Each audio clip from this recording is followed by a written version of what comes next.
ಶಾಸಕ ಶಿವಗಂಗಾ ಬಸವರಾಜು ದಾವಣಗೆರೆಯ ಜಿಲ್ಲಾಧಿಕಾರಿಗಳ ಕಚೇರಿಯ ಮುಂದೆ ಪ್ರತಿಭಟನೆಯನ್ನ ಮಾಡಲಿಕ್ಕೆ ಮುಂದಾಗಿದ್ದರು. ಶಾಸಕ ಶಿವಗಂಗಾ ಬಸವರಾಜು ಮುಂದೆ ಮಂಡಿ ಊರಿದ್ದಾರೆ ಡಿಸಿ ಗಂಗಾಧರ ಸ್ವಾಮಿ. ದಾವಣಗೆರೆ ಡಿಸಿ ಕಚೇರಿಯ ಮುಂದೆ ಪ್ರತಿಭಟನೆಯನ್ನ ನಡೆಸಿದರು.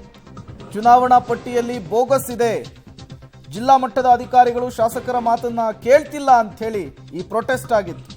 ನಿನ್ನೆ ಕಾರ್ಯಕ್ರಮದಲ್ಲಿದ್ದಂತಹ ಕಾರಣ ಫೋನ್ ಸ್ವಿಚ್ ಆಫ್ ಆಗಿತ್ತು. ನನ್ನಿಂದ ಯಾವುದೇ ತಪ್ಪಾಗಿಲ್ಲ ಅಂತ ಹೇಳಿ ಮಂಡಿ ಊರಿದ್ದಾರೆ ಜಿಲ್ಲಾಧಿಕಾರಿಗಳು.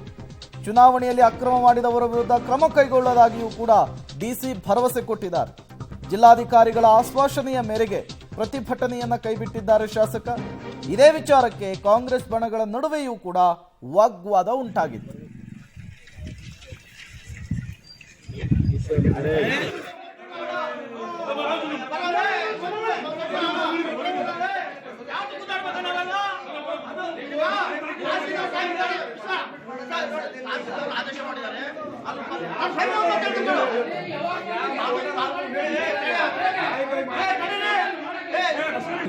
ಚುನಾವಣಾ ಚಿಹ್ನೆ ಹಂಚಿಕೆ ಮಾಡುವ ಸಂದರ್ಭದಲ್ಲಿ ಪ್ರಾಥಮಿಕ ಕೃಷಿ ಪತ್ತಿನ ಸಹಕಾರ ಸಂಘ ನಿವತ್ತನಲ್ಲೂ ಈ ಸಂಘ ಚುನಾವಣಾ ಸಂಬಂಧ ಕಾನೂನು ವ್ಯವಸ್ಥೆ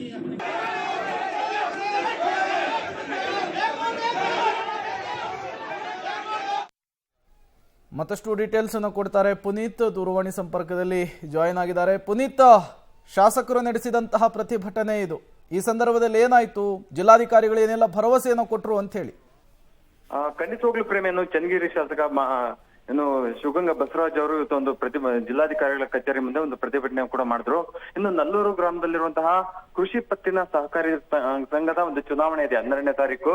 ಆ ಚುನಾವಣೆಯ ಮತಪಟ್ಟಿಯಲ್ಲಿ ಏನು ಅರ್ಹರಿಲ್ಲವ್ರನ್ನೂ ಕೂಡ ಮತಪಟ್ಟಿಯಲ್ಲಿ ಸೇರಿಸಿದ್ದಾರೆ ಅನ್ನುವಂತ ನಿಟ್ಟಿನಲ್ಲಿ ಒಂದು ಆರೋಪವನ್ನು ಕೂಡ ಮಾಡಿದ್ರು. ಮತ್ತೆ ಅಲ್ಲಿರುವಂತಹ ಅಧಿಕಾರಿಗಳು ಅಂದ್ರೆ ಜಿಲ್ಲಾಧಿಕಾರಿಗಳಿಂದ ಹಿಡಿದು ಎಲ್ಲಾ ಅಧಿಕಾರಿಗಳು ಕೂಡ ಯಾವುದೇ ರೀತಿಯಂತಹ ಒಂದು ಸ್ಪಂದನೆ ಮಾಡ್ತಾ ಇಲ್ಲ. ಬಿಜೆಪಿ ಪರವಾಗಿ ಅವರು ಕೆಲಸ ಮಾಡ್ತಾ ಇದ್ದಾರೆ, ಅಂದ್ರೆ ಬಿಜೆಪಿ ಮಾಜಿ ಶಾಸಕರ ಪರವಾಗಿ ಅವರು ಕೆಲಸ ಮಾಡ್ತಾ ಇದ್ದಾರೆ ಅನ್ನುವಂತಹ ಆರೋಪ ಇಟ್ಟು ಈಗ ಅವರ ಬೆಂಬಲಿಗರ ಜೊತೆ ಇವತ್ತು ಪ್ರತಿಭಟನೆ ಕೂಡ ಮಾಡಿದ್ರು. ಆ ಸ್ಥಳಕ್ಕೆ ಜಿಲ್ಲಾಧಿಕಾರಿಗಳಂತಹ ಗಂಗಾಧರ ಸ್ವಾಮಿ ಅವರು ಕೂಡ ಬಂದು ಒಂದು ಭರವಸೆ ಕೊಟ್ರು. ಅಂದ್ರೆ ಈ ಕಣ್ತಪ್ಪಿನಿಂದ ಏನಾದ್ರು ಆಗಿದ್ರೆ ಅವ್ರ ಮೇಲೆ ನಾವು ಕ್ರಮ ತಗೊಂತೀವಿ, ಮತ್ತೆ ಉನ್ನತ ಅಧಿಕಾರಿಗಳಿಂದ ನಾವು ಒಂದು ತಂಡವನ್ನು ರಚನೆ ಮಾಡಿ ಈ ಎಲ್ಲ ಏನು ಗೊಂದಲಕ್ಕೆ ಒಂದು ತನಿಖೆಯನ್ನು ನಡೆಸ್ತೀವಿ ಅನ್ನುವಂತಹ ಒಂದು ಭರವಸೆಯನ್ನ ಕೊಟ್ರು.